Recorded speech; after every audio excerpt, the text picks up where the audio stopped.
My selected designer for the What Was Good Design 1944 to 1956 exhibition is Earl Tupper.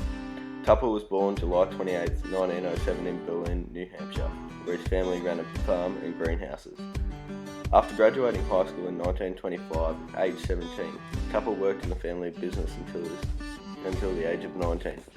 He was determined to make $1 million by the age of 30 and started his own landscaping company during the Great Depression. By the time he had reached age 30, Tupper had not achieved his dream of making $1 million, but instead had gone bankrupt.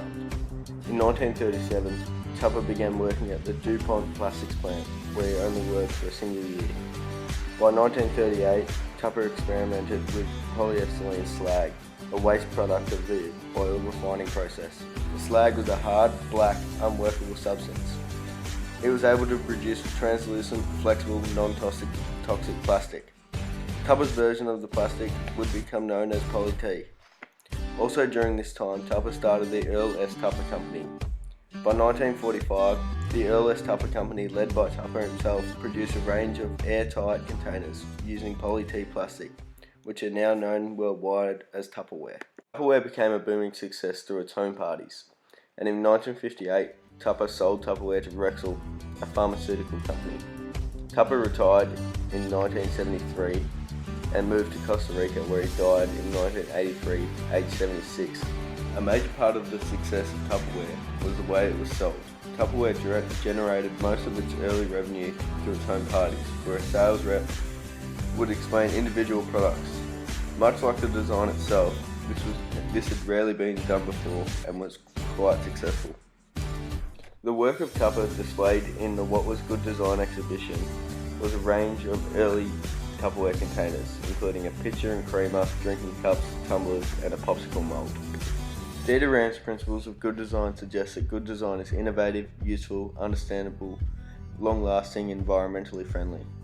Tupper's designs were innovative due to the fact that it was using new materials that were one of a kind. The items were useful because they were items that could be used every day. They were understandable because they were simple and only served a single purpose.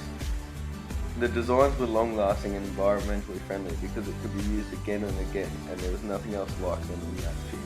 The approach Tupper had to his designs was to be different and change the way we see things. I hope that I could take a similar approach in the way I design myself, to help my work stand out and challenge the view of society just as Tupper has done. Tupper's simplicity is something I hope I can achieve in my own work. It sounds silly, but if a design can be simple but stand out and work in every way it was intended to, then it is a good design.